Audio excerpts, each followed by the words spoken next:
Olá pessoal, tudo bem com vocês? Então sejam bem-vindos para o nosso curso, na verdade, o nosso primeiro módulo de relações hídricas em fisiologia vegetal e neste momento nós vamos falar um pouquinho sobre a importância da água para as plantas. Mas antes disso, nós também vamos falar um pouquinho do ciclo da água, que é o ciclo hidrológico, como que acontece essa dinâmica desde o momento da água que está no oceano, que vai para a atmosfera e volta para o solo. Ok? Então vamos lá e a partir disso nós vamos contar também a história da água, da importância para os seres biológicos, seja para os animais ou para as plantas também, ok? Pessoal, portanto, nesse primeiro slide eu apresento para vocês o ciclo hidrológico, né? O que seria o ciclo hidrológico? Na verdade, é a troca, a transformação, a troca de água que ocorre de maneira contínua na hidrosfera, que é essa relação aí da atmosfera, a relação com a própria água e o solo também, tá? E, bom, só para contextualizar para vocês, porque uma das coisas que, pelo menos para mim, eu sempre tive muita curiosidade, né, de entender por que que a gente tem, na verdade, né, uma quantidade tão grande de água no nosso planeta, sendo que muitas vezes os estudiosos, cientistas da área aí procuram vida em outros planetas e uma das primeiras coisas que eles procuram é a água, né? Vocês já observaram isso? E isso não é à toa, daqui a pouco eu vou falar um pouquinho mais justamente sobre isso. Mas a grande curiosidade aqui é por que que os oceanos são formados, ou melhor dizendo, foram formados e tem toda essa quantidade de água, né? Que desde o tempo, né, que a gente estudou as nossas aulas de geografia se falava, né? Ah, mais de 70% do nosso globo terrestre é constituído por água, cerca de 30% os continentes. Então, mas por que que existe uma quantidade tão grande de água, na verdade, né?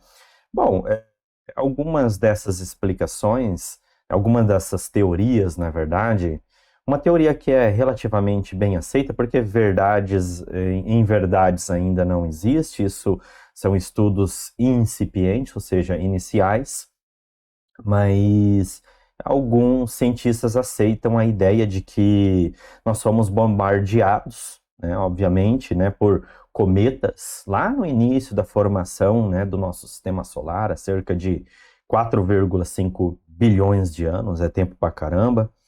E esses cometas, se vocês observar o cometa Halley, por exemplo, que é o mais famoso, vocês podem até encontrar, talvez, no YouTube, em alguns lugares ali, algum vídeo, né? Da última vez que ele passou. E ele deixou uma cauda, e aquela cauda é justamente o vapor de água, porque os cometas, eles são formados de gelo. Então, uma das explicações é que aconteceu esse bombardeio no nosso planeta, e foi justamente por cometas, e que acabou trazendo essa água para o nosso planeta e a partir daí constituiu-se vida, né? Então essa aí é só uma curiosidade. Enfim, pensando nisso ou acreditando nisso, né? Então vamos aqui para nossa figura, né? Ok, nós temos o nosso oceano, os mares de maneira geral, os oceanos. E obviamente, conforme aumenta-se a temperatura, porque o nosso planeta ele forma um efeito estufa, né? Ele serve exatamente como uma estufa por conta dos gases, a radiação que adentra a atmosfera, isso gera calor.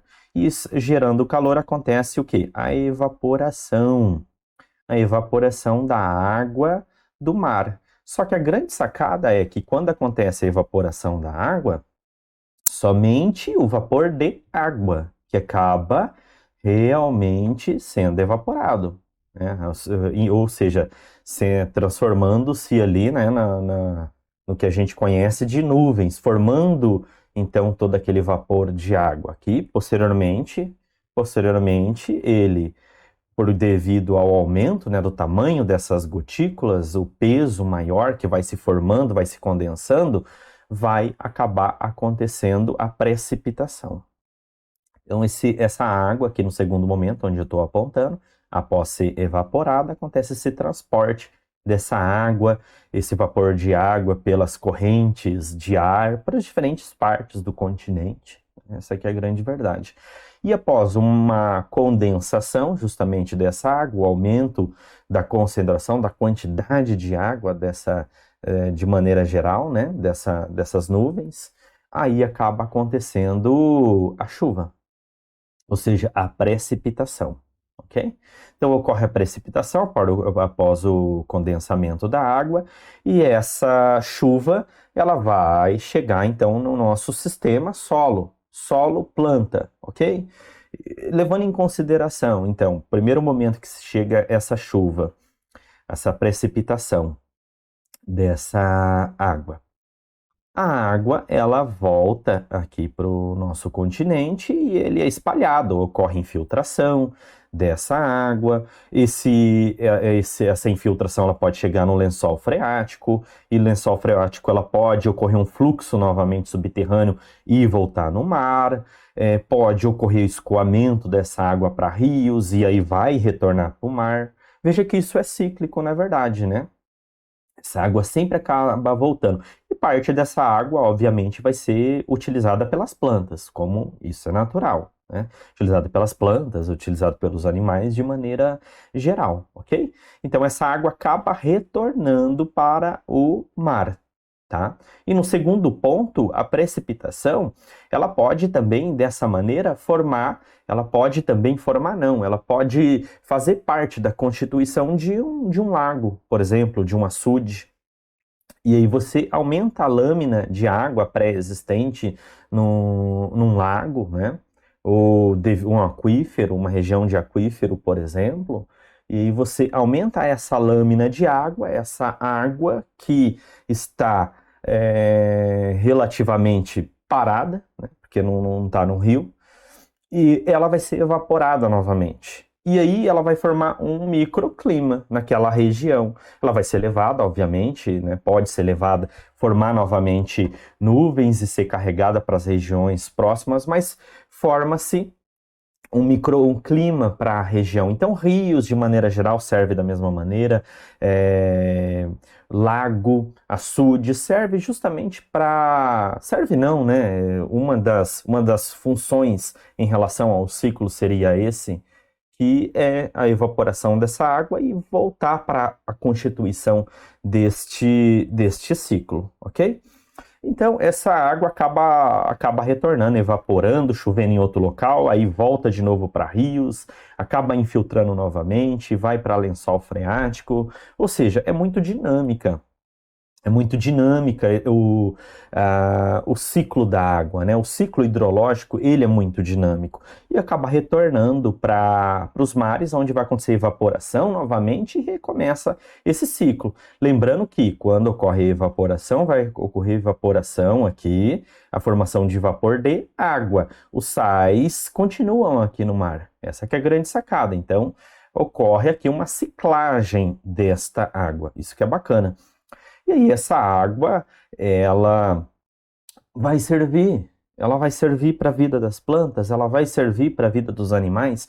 Já adianto para vocês que em relação às plantas, são aí os seres que mais utilizam água, né? Os seres vivos, né?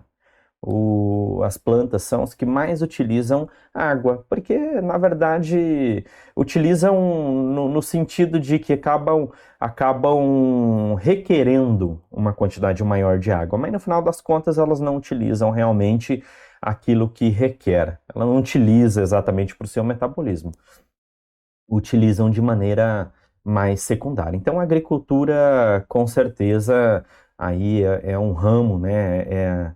É uma forma de se utilizar uma quantidade muito grande da água que nós temos disponível no nosso meio ambiente.